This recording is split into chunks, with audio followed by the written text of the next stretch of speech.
All right, YouTube, got my favorite guy, Jesse here. Known him for a very long time.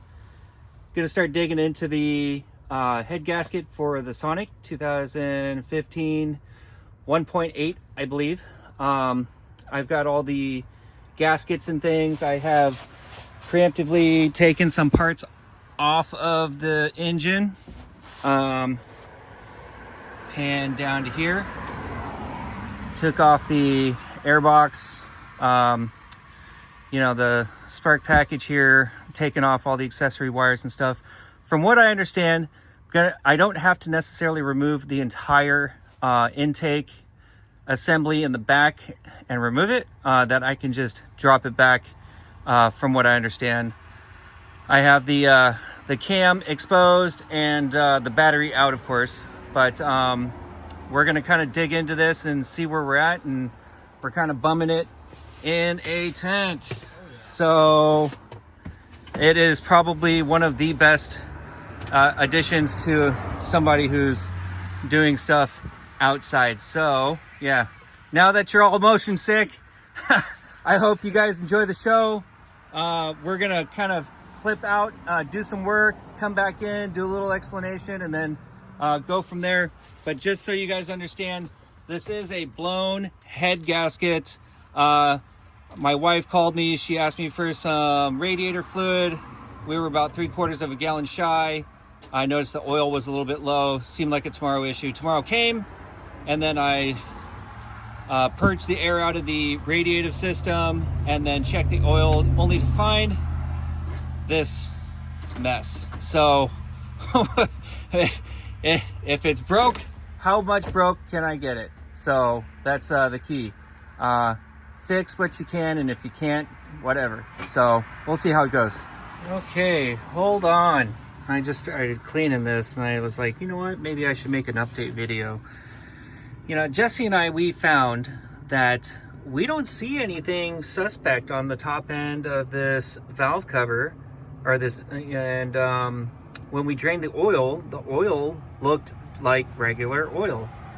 Now, it is possible that because the radiative system runs on Dexcool and it is a gelling agent, that as it fell into the oil chamber, that it heated up and gelled up and foamed to the very top where the valve cover oil inlet port is. I don't know.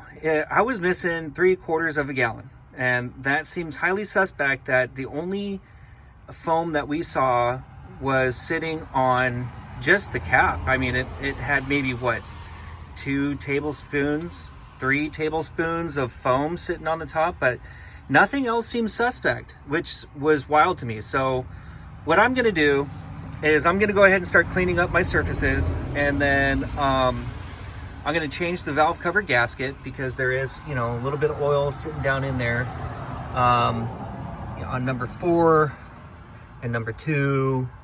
I don't know, there's some residual on 1, but realistic, well, there's a little bit in everything, right? So whatever. The plan is to run a pressure test on the block with some fluid to see whether or not it changes color to tell me that we have radiator fluid in there. That is a test that we can do. Also, we can put pressure in here and then open up the oil pan outlet port, and then see if we get any drainage of fluid in there as well. So if we pressure this and we start losing fluid inside the oil pan, I guess we know for a fact, yep, looks like we have some radiator fluid bypassing a head gasket into the engine. I'd hate to get this thing started up super hot enough for it to function with the blown head gasket kit. It'll detect it based on radiated fluid pumping into the oil and then steaming up, and then whatever, changing the color of the fluid. But I'd hate to get this engine hot while we have intentions on working on it. So we're going to try the pressure test, see if we get any blow by on fluid, because 3/4 of a gallon, that is a lot. So we'll see what happens. this may in fact not have a blown head gasket, but I'm still going to keep it in mind, still going to keep it as an option, and we're just going to kind of go from there. So I'm going to go ahead and start cleaning up all the surfaces, the mating surfaces for the valve cover gasket, and we'll just kind of do a test from there and see where we're at. Stay tuned. All right, so we dumped the oil and we didn't see anything suspect, but I'm going to dump it out into a bucket here and we can inspect this. But I mean, maybe you can kind of see what's going on here. I don't see anything crazy going on with this oil. It looks like oil that definitely needs to be changed, but nothing crazy.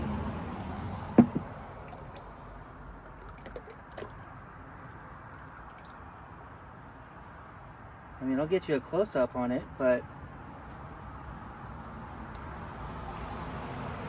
other than just being dark, doesn't look like there's any fluid in it.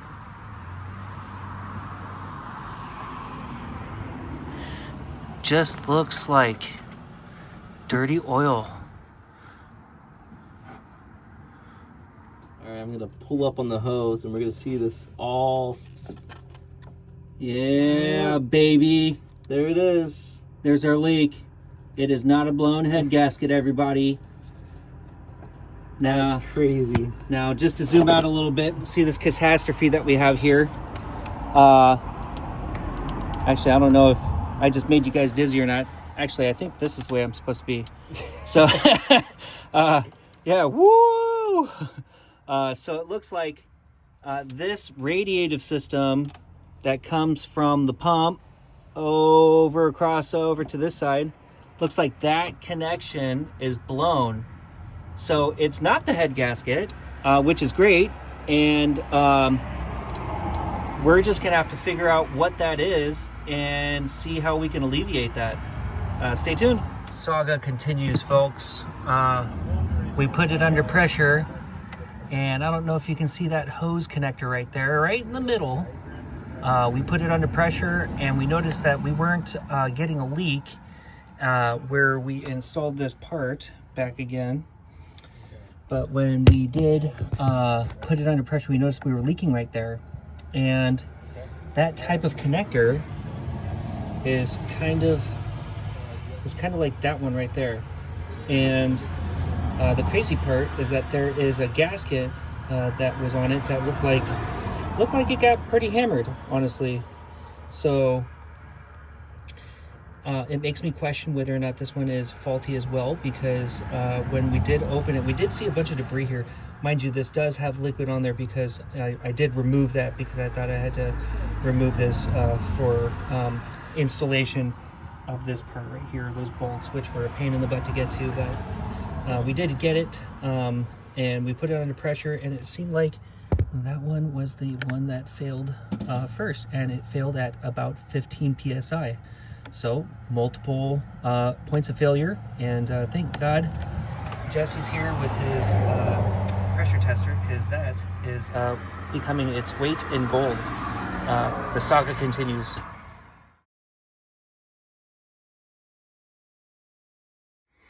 Okay, everybody, we've got the new connection in, hose, swoopity swoop swoop over to here, and then we've got this guy we replaced, which goes up over and onto that guy.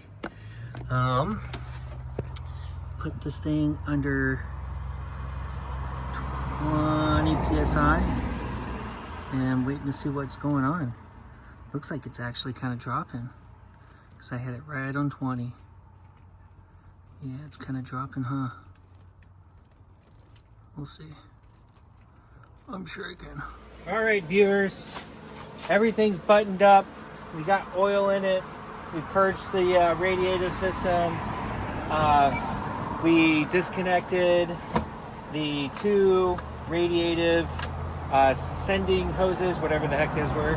Do you remember what those are called? Fuel injector cooler lines. Fuel Those. injector oil cooler lines. Those things. Something like that. After juggling nuts and bolts and parts and stuff, we got everything back together. But we're going to assume, based on what we have produced as far as pressure is concerned, that the radiative system is in fact intact and not spilling out into the head gasket. So if for some reason, as I monitor this for the next 3 years, because I'll barely drive this car, that if for whatever reason, if I get more condensation on the top, I can just pull the valve cover gasket and check it out and see what's going on. But yeah, there is no radiator fluid mixed in with the engine oil on the top end that I could see in the valve cover, and nothing that I saw inside of the oil pan. I showed you a video of what I poured out of my catch basin, and it didn't appear that there was anything mixed in it. So Jesse, thank you very much for coming. No problem. And saving my bacon yet again, and it's not turkey bacon. Yeah. Thank you very much for coming by. Special guest appearance. Jesse, you want to give yourself a shout out on your business here? Hi guys, I'm Jesse with Garcia's Mobile Mechanic. We service in Tacoma, Washington. I've known Alex for a few years, so this was a really nice special day for us to just join together to work on this project. But I serve locally and typically just help people in their projects, or if they just can't take their vehicles to the dealership, or maybe they just need to be at work and they can't take their car in. Typically they'll call me up for services. So I was really glad to be out here to give a hand to Alex and figure out what was going on. Alex, I'll be honest with you, it said your last oil change was due January 2026. We're in March. Hey, that's all right. All right. Don't forget to like, subscribe, and stay tuned for another video of me messing things up. I'll catch you guys later. Adios. Bye-bye.